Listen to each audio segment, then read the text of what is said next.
can't believe you swore on the podcast. Scandalous. No. He does more than I think he realizes or intends to. Think I'm scared to swear in the pod? I remember on one of the early episodes you were like, I dare someone to find me dropping an F-bomb on the pod.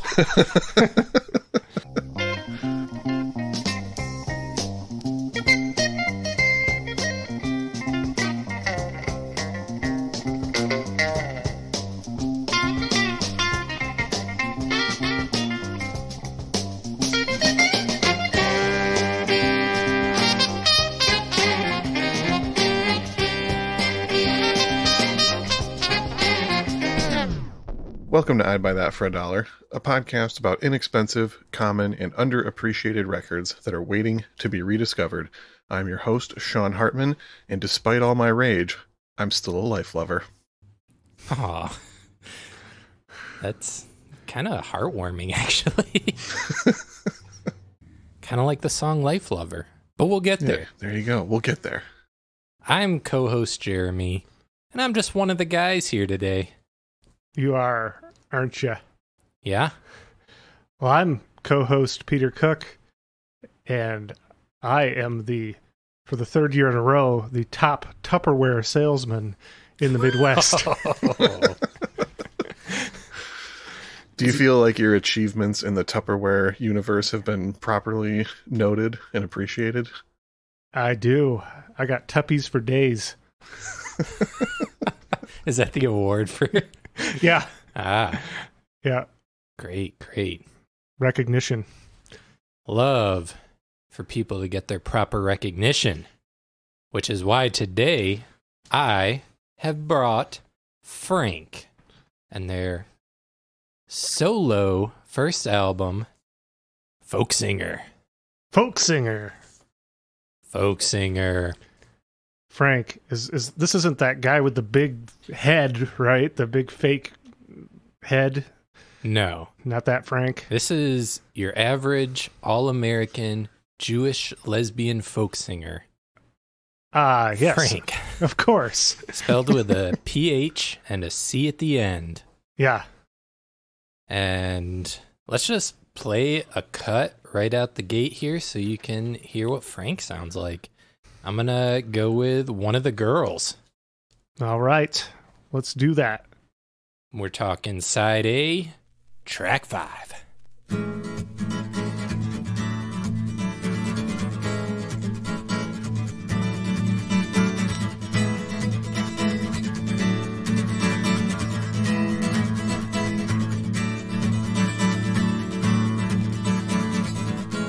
Girls are sitting out by the pool.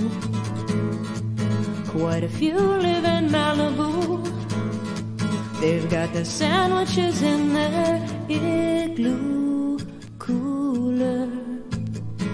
The guys are laying out. They're pretty buff dudes. Me, I'm working on my tan too. Every day we get up at 5, jump in the pool, practice our butterfly, swimming till we're dead, then run to the showers, shampoo each other's heads. Jen, Jenny, Tana, Pam, and Debbie.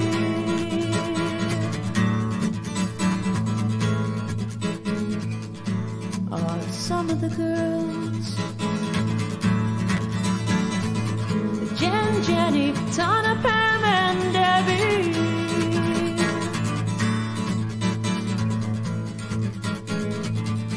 Are some of the girls.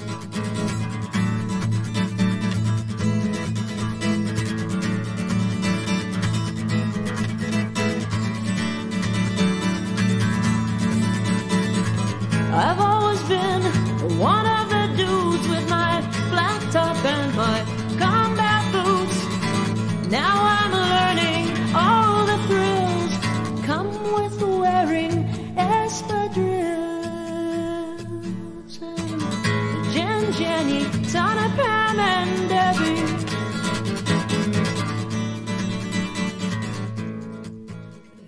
When And I was listening to this record earlier today. There was something kind of familiar about her vocals on here, but I couldn't quite place it. And just now, listening back to this track, it hit me. This song in particular actually reminds me a lot of Joni Mitchell, especially in the vocal delivery and just the way the song is structured and the kind of playfulness with the delivery in there. There's some definite influence going on, I think. Yeah, and even the strumming of the guitar, I feel like Joni had songs that she would kind of do that driving strumming. Mm-hmm. Yeah, for sure. Yeah, I don't even know where to start with Phranc here. I'll start with how I found this. Yeah. This is actually a pretty recent grab for me. I was at a record store here in town with a friend of mine, and I'm rifling through, and I'm like, what is this? You know, this, I thought it was a dude at first on the cover, and has a flat top, spells their name with a PH and a C at the end, and it's called Folksinger, and it looks like it's from the 80s. So I'm looking at the back of it, and it's a Rhino Records release, which seemed a little unusual to me at the, mid 80s. And I also noticed there was a cover of Lonesome Death of Hattie Carroll, a really intense and amazing Bob Dylan song. Yeah. And I was like, I have to go put this on the listening table and see what this is. Yeah, that would catch my attention too, because that is perhaps my favorite Bob Dylan song. It's as depressing as it is. It's a excellently written and powerful song. Yeah. So I proceed to throw it on the listening table, and a female voice comes through, and then I'm even more intrigued. Like, what in the world? And it's a great album. As you already kind of noted, the similarities with Joni Mitchell, there's like a ton of clever wordplay, which is super up my alley. There's political stuff in here, also super up my alley. And so that's how I found this. Yeah, I had never heard of this artist, but then looking into her background, I realized that I had heard some stuff that she had been involved in previously. Oh, yeah. So here's a crazy thing as well. I, for some reason, very shortly after picking this up, was like, oh, I should watch those Decline of Western Civilization movies. And for some reason, I started with the third one, went back to the first one, and then watched the second one, which is a crazy order. Don't watch it in that direction. Just watch it in order. But while it was playing, I spotted Phranc in the movie, and I was like, what in the world? In the first one. In the first Decline of Western Civilization with the band Catholic Discipline. And we'll get into why Phranc was on stage playing with Catholic Discipline. That's like a hardcore punk band. Yeah. Yeah. Yeah, we'll get there, but we should probably start from the top unless you have some history with Phranc there, Sean. I do not. I was kind of aware of some of the bands that Phranc was a part of before this, but overall, this is pretty much entirely off my radar. I will say that the first time I listened to it, I definitely thought right away, yes, this sounds like a Jeremy record. This completely tracks that this is his pick. Yeah, it was, I don't get these moments very often these days where I find a thing so up my alley that I haven't heard before, but it does keep happening, so I hope so. And it's a cheap record too. I looked this up. You can find this one real cheap, plentiful. Yeah, I got it for $5, and it's from a place that overprices everything. So I won't say their name, 'cause that wouldn't be nice.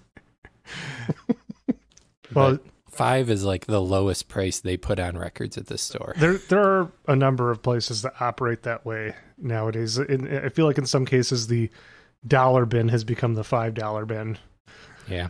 Inflation, right? These times, I tell ya. These times. Well, let's talk a little about Phranc. Phranc was born in 1957 in Santa Monica, California. Like the Everclear song. Just like the Everclear song about being born in 1957. Yes.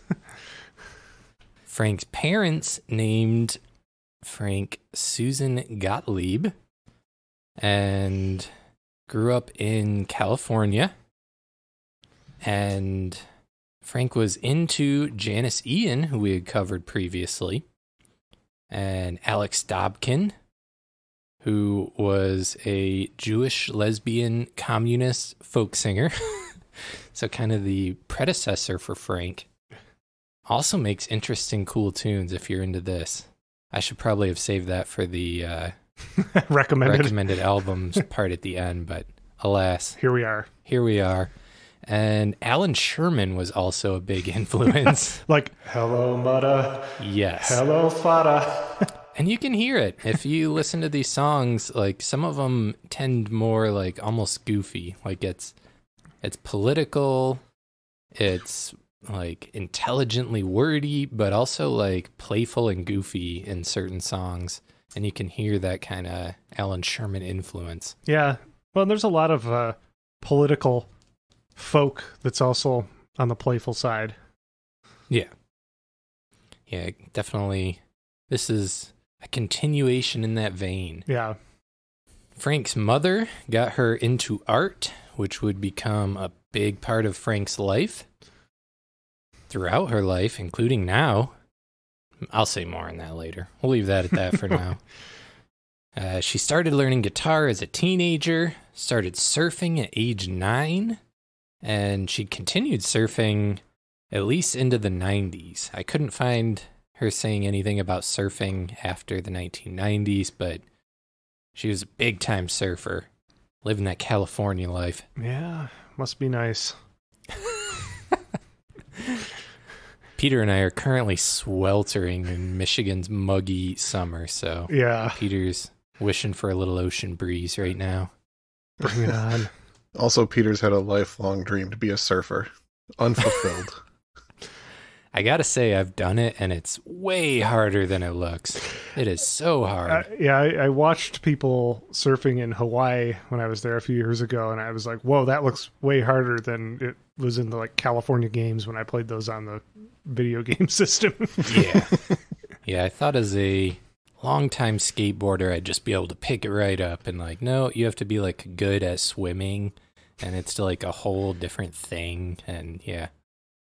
Anyways. Well, there goes that lifelong dream for me. No, you can still do it. I'll do it with you. Okay. When we go to LA. Try Lake Michigan. Oh no, the waves there suck. Anyways, Phranc left home at 17 after coming out to her parents.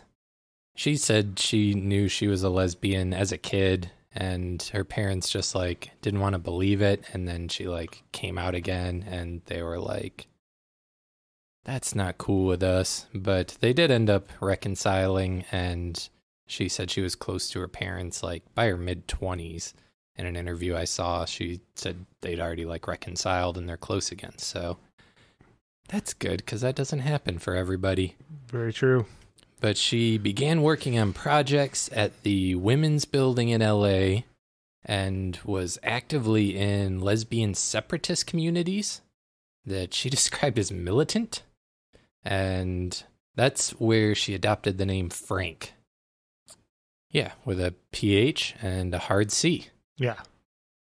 And this is also at that same time, she said she had like waist-long hair, and she went in and got her hair cut short, and has, at least from this album through now, rocked a flat top.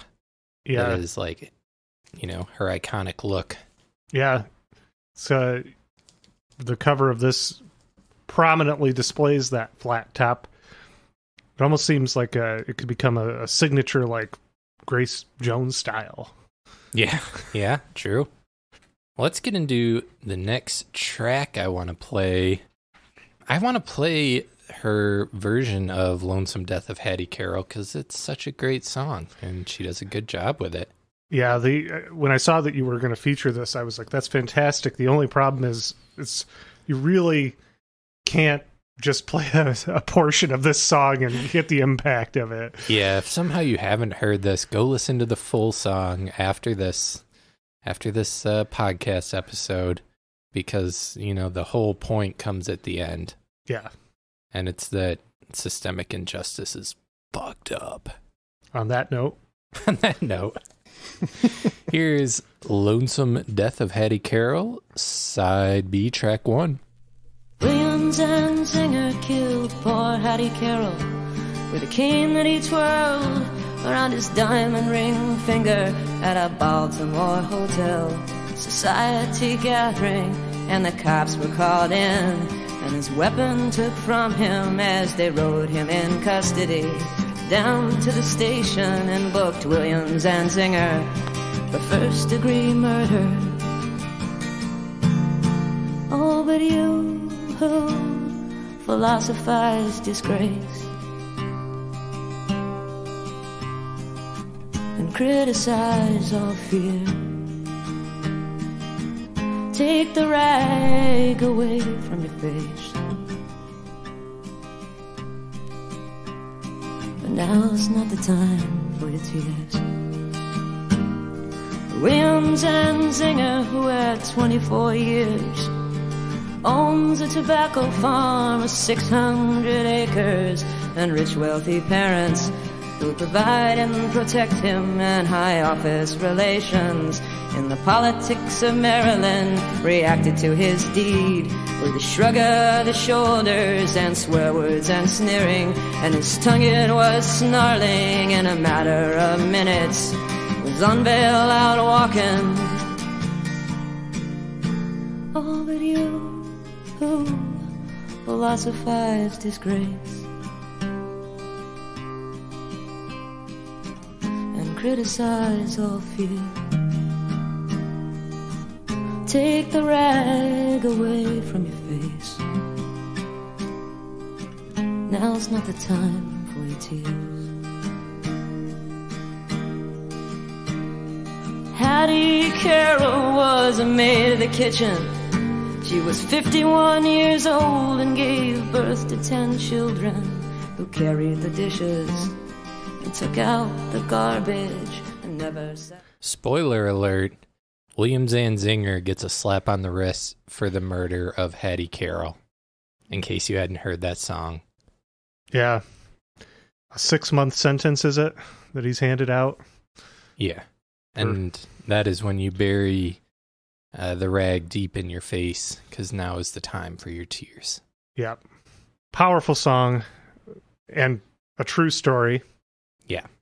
And yeah, so Phranc, obviously this was a cover that Phranc connected to and felt the need to bring back in the mid-1980s for people to hear again.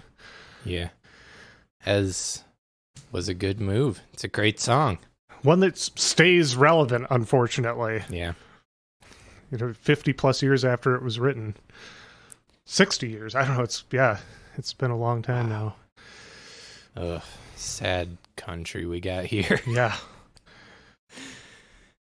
Anyways, Phranc was, in the lesbian separatist communities in LA and learning silk screening and working on music.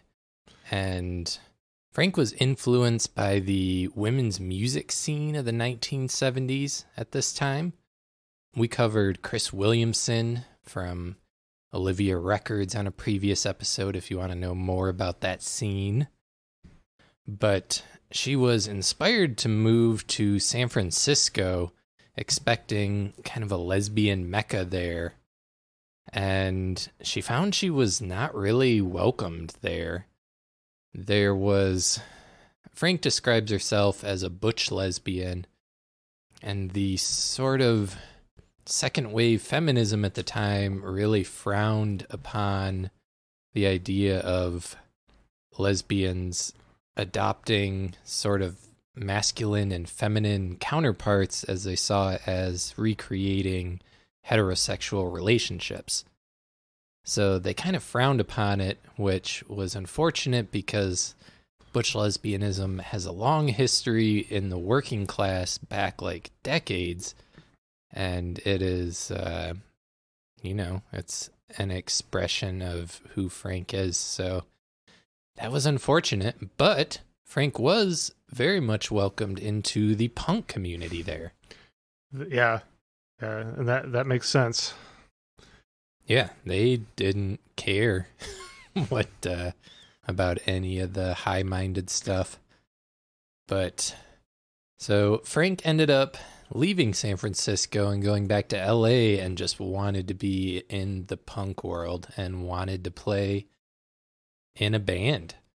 So she started hanging out at punk shows and was approached to join the band Nervous Gender, who are like electro punk pioneers. Yeah, like synth punk. Yeah. Stuff similar to the Screamers. That was another LA synth punk band. Yeah.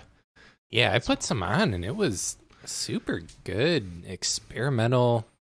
Not what I expected. When I think of punk, I just think of like early 90s skate punk or something. So those early electro synth punk bands. There's another one called the Units. It's really interesting stuff that I imagine some punks would have turned their noses up to at the time. Yeah.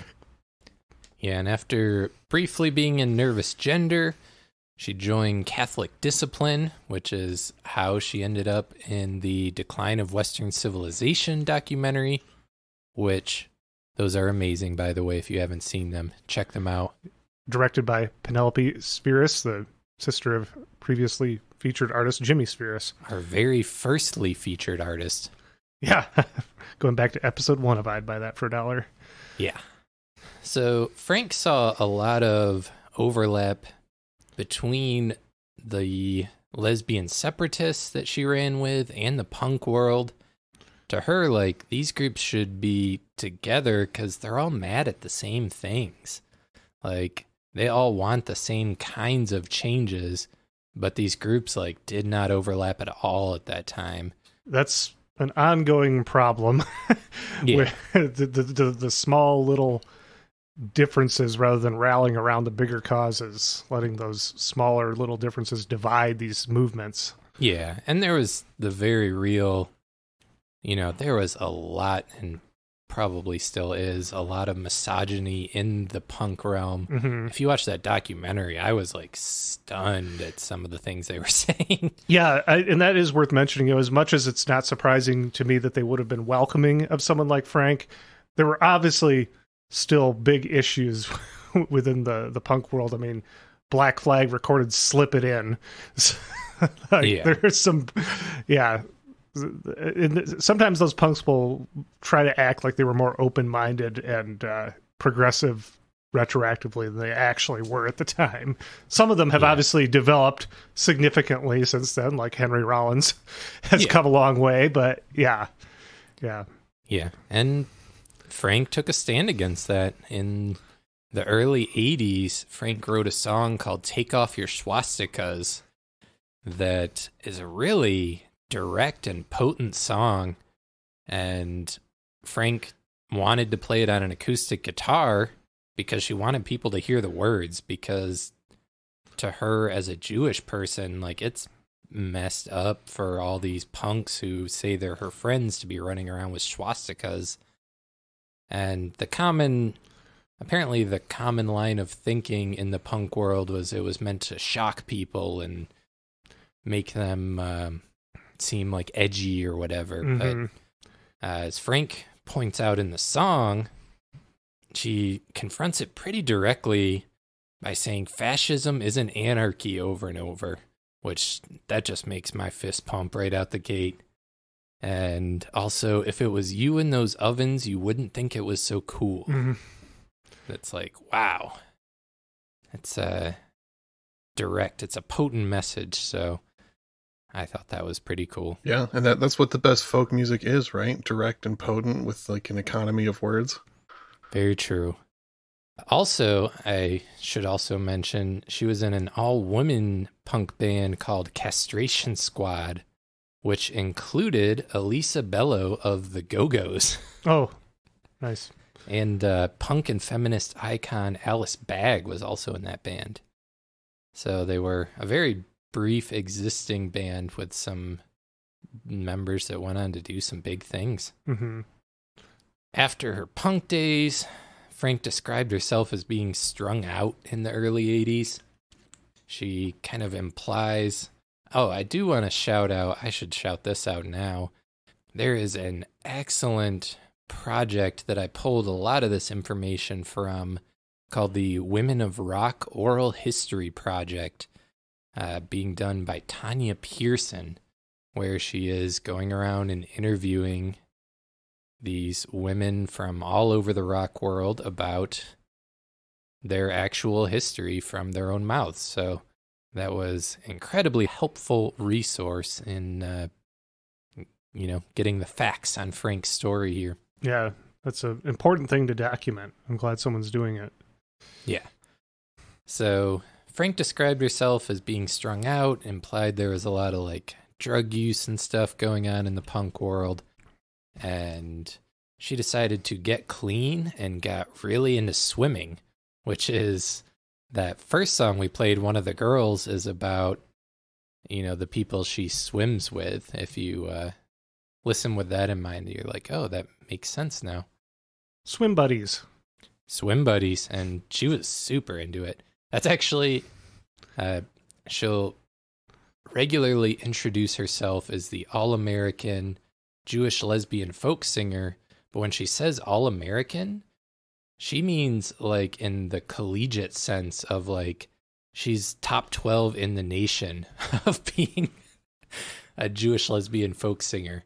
So I thought that was funnier than trying to grasp at some kind of patriotism or something. It's an important distinction. Yeah. So Phranc started performing acoustically solo and was trying to get an album together and just got fed up with the process and decided to just fund it herself and went in and recorded Folksinger, the album we are listening to. It ends up being released by Rhino Records, who previous to this were primarily only doing reissues and novelty records. And Phranc somehow knew the people and they were like, yeah, we'd love to put it out. So this is one of the earliest real Rhino records out there. Yeah, I tend to think of them still as a reissue label. Yeah. Yeah, and that's, what they are mostly. But so this is the beginning of that, and I am just going to rip another song. We're going to play Life Lover, which it's another good song about loving life. And Phranc describes writing it in that period, getting off drugs when a bunch of people around her were dying of drug use or suicide. And she said she wanted to write this song so that she couldn't possibly consider ending her own life because she wrote this song. So it would just be goofy of her to do that. So she can't now. So that was cool, I thought. Here's Life Lover.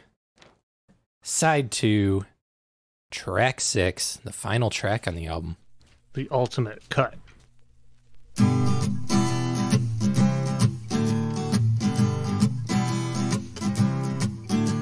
Recently, friends have been departing permanently, but not me. I plan to stick around, you see, 'cause I'm a life lover, that's me. Yes, recently, friends have been departing permanently, but not me. I plan to stick around, you see, 'cause I'm a life lover, that's me. Now all my parts work, my eyes and my nose, my hands, my fingers, my legs and my toes, and that makes me love life. Oh yes it does. I'm not gonna go away, I'm here to stay. Because recently friends have been disappearing mysteriously, but not me. I plan to stick around, you see, 'cause I'm a life lover, that's me.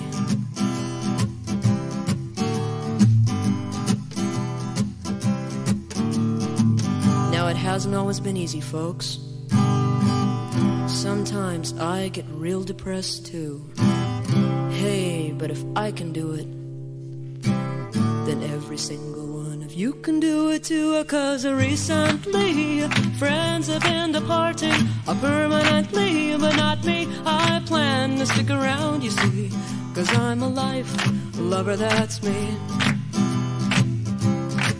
Yes, recently friends have been departing permanently, but not me. I plan to stick around, you see, 'cause I'm a life lover, that's me. I'm a life lover.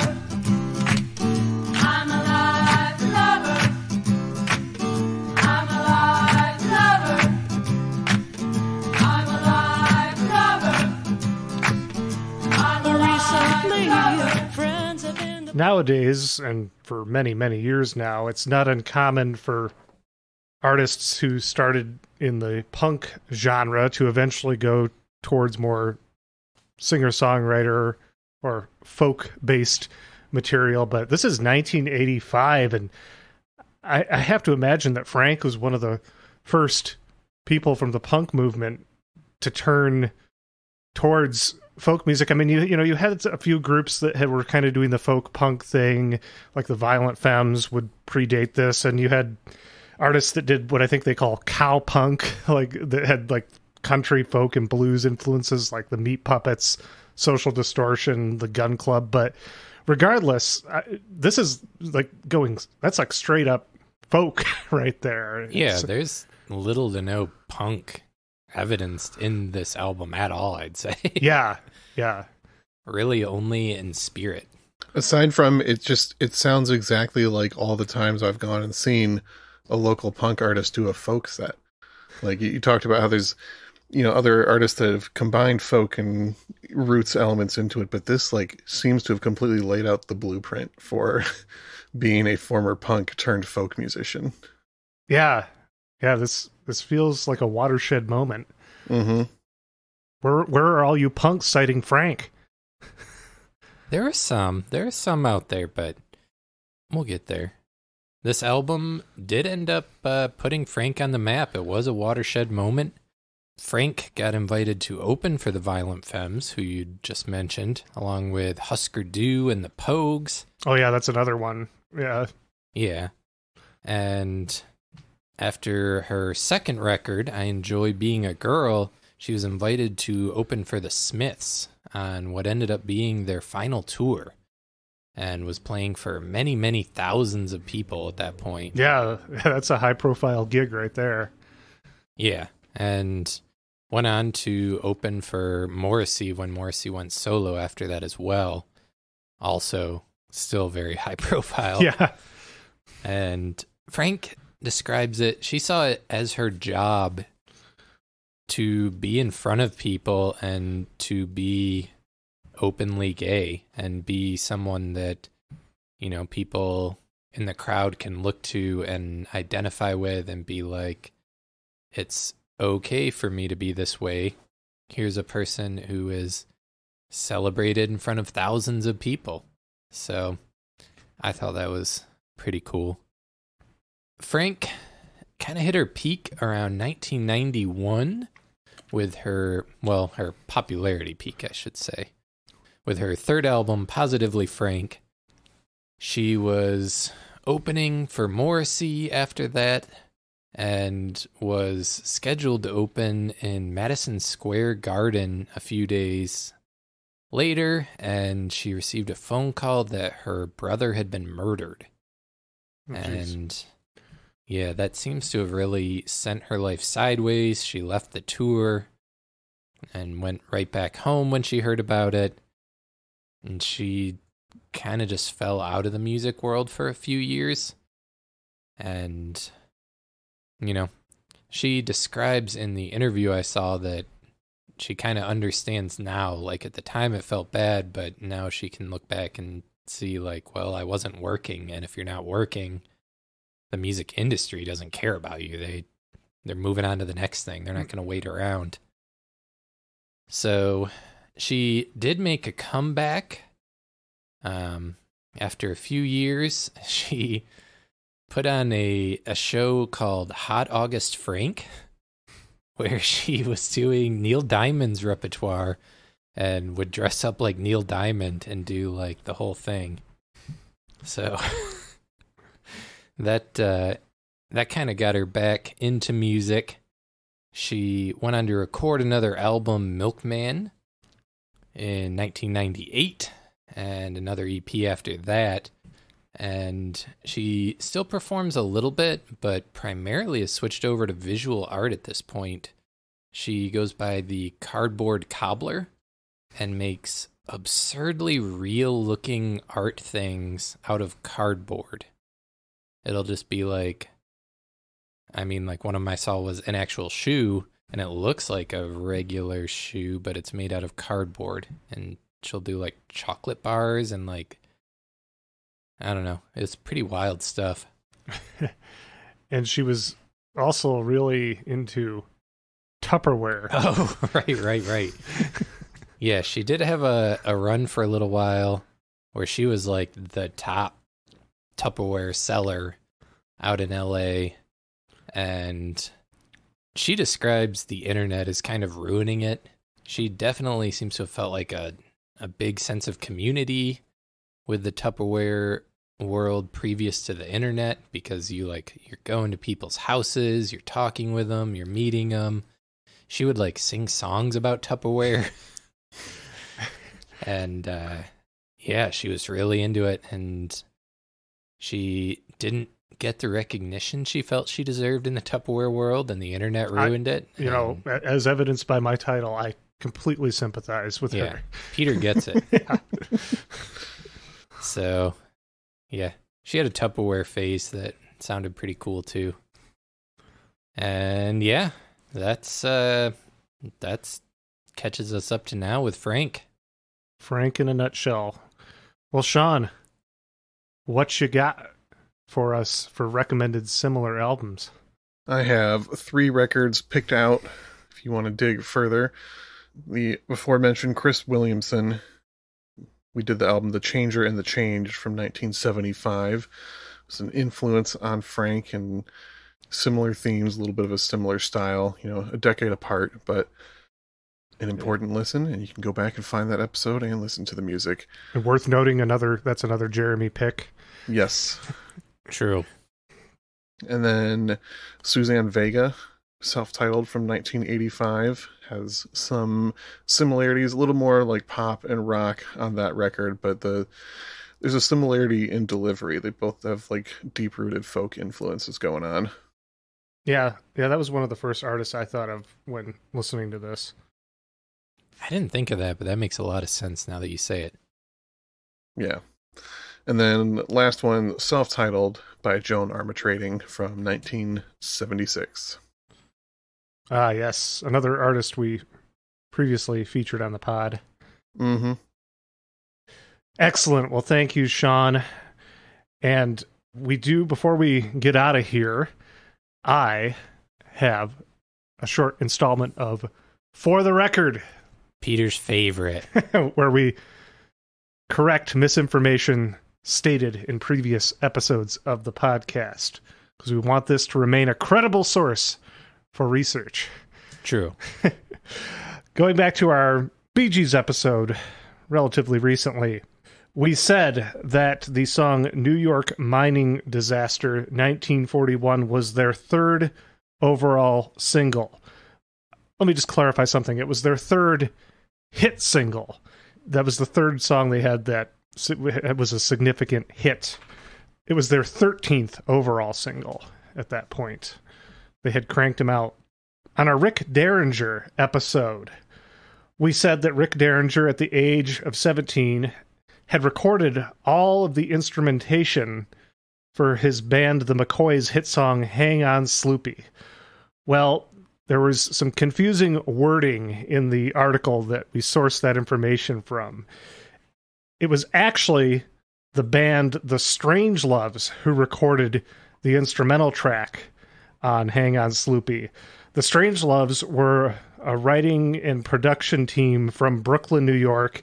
They had a big hit with their song I Want Candy, which was well known for its Bo Diddley beats and, of course, the much later Bow Wow Wow cover of the song. Oh, yeah. So they had recorded their version of the song My Girl Sloopy, which was a song actually written by Wes Farrell and Burt Burns and first recorded by the Vibrations in the year 1964. And the Strangeloves found out that the Dave Clark Five were planning to record a version of My Girl Sloopy, and the Strangeloves wanted to beat them to it, but they didn't want to detract from the ongoing success of I Want Candy, which was a big hit at the time. They didn't want to release another single and draw away from I Want Candy. So right around the time that they were trying to record My Girl Sloopy, which they changed to Hang On Sloopy, they discovered a young Rick Derringer when they played a show with his band Rick and the Raiders in the Midwest in 1965. They immediately recognized the talent of the young group and brought Derringer and his band to New York to record the vocals over the already recorded instrumentation for Hang On Sloopy. And that, it was this garage band standard already, but what ended up, the Rick and the Raiders, to avoid confusion with Paul Revere and the Raiders, they had the band revert to the original name, which had been the McCoys. That when Rick founded the band when he was very young, he called it the McCoys. I think we did mention that on the episode. And of course, that was the big hit. That's like the definitive version of My Girl Sloopy, Hang On Sloopy. So, while talking about the Strangeloves, one of the members of the Strangeloves was a guy named Jerry Goldstein, the producer, later on, the producer and songwriter for the band War. And on our War episode, a couple years ago, it's worth noting we did accidentally call Jerry Goldstein by the name Jerry Goldsmith a couple times, which Jerry Goldsmith is a different musician. He's a well-known film composer. I'm sure we're probably not the first people that mix Jerry Goldstein and Jerry Goldsmith up. But I'm just stunned at your ability to remember all these things. But it's all I think about. It's everything we've ever said on this podcast. Wow. You're our biggest fan. I am. On our very recent Blue Ridge Rangers episode, I will take the blame for this. When we were talking about Fogerty's songs being, like Great American Songbook material, I mentioned I heard it through the grapevine as being like a song I've known my whole life. Well, of course, John Fogerty did not write I Heard It Through the Grapevine. That's a Motown song written by Norman Whitfield and Barrett Strong, recorded by the Miracles, Gladys Knight and the Pips, and Marvin Gaye well before Creedence Clearwater Revival did their version. Yeah. And that is everything I have for this installment of For the Record. Fantastic. I'm humiliated. It wasn't your fault, Jeremy. That Rick Derringer. Don't call me. I was just kidding, but wow. That article was very confusingly worded. I actually went and edited the Wikipedia article to make it more clear that Rick didn't record all the instruments on Hang On Sloopy. Thank you, Peter. Yeah.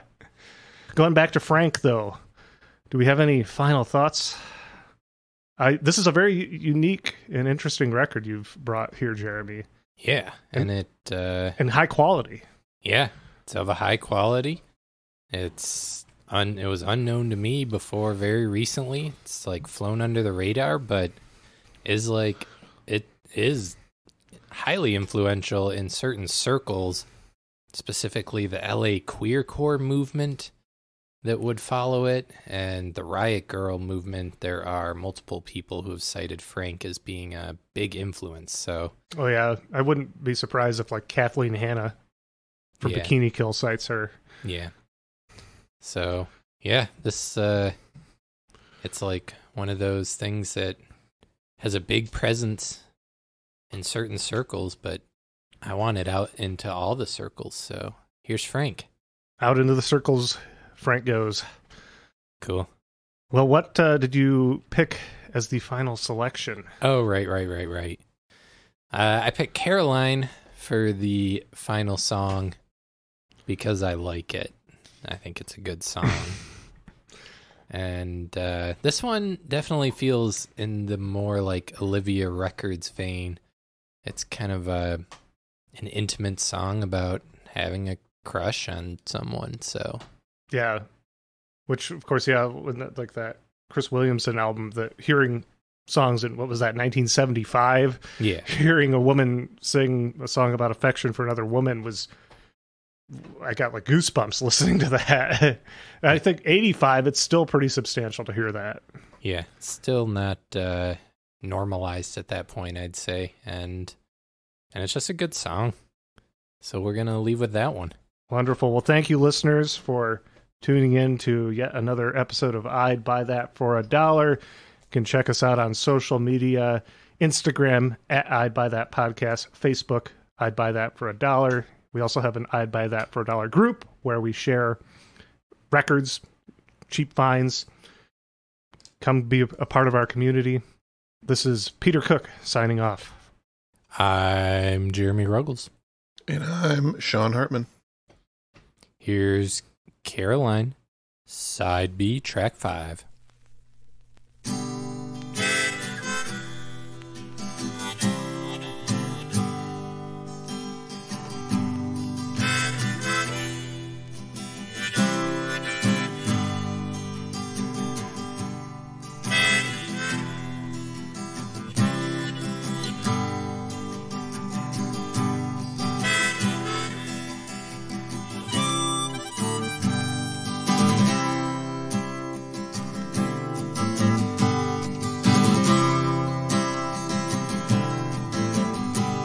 Carolyn, I am crazy about you, 'cause no one I know has muscles like you, and no one is quite as handsome as you are.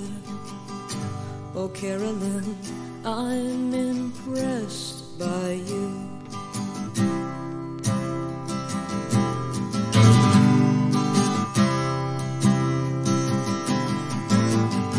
And Carolyn, you inspire me, 'cause I wanna be strong as you, and I wanna lift the same barbells you do. 'Cause Carolyn, I wanna be strong like you.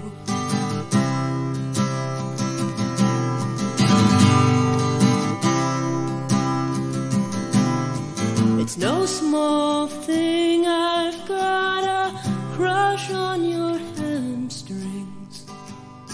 I've got a crush on your everything.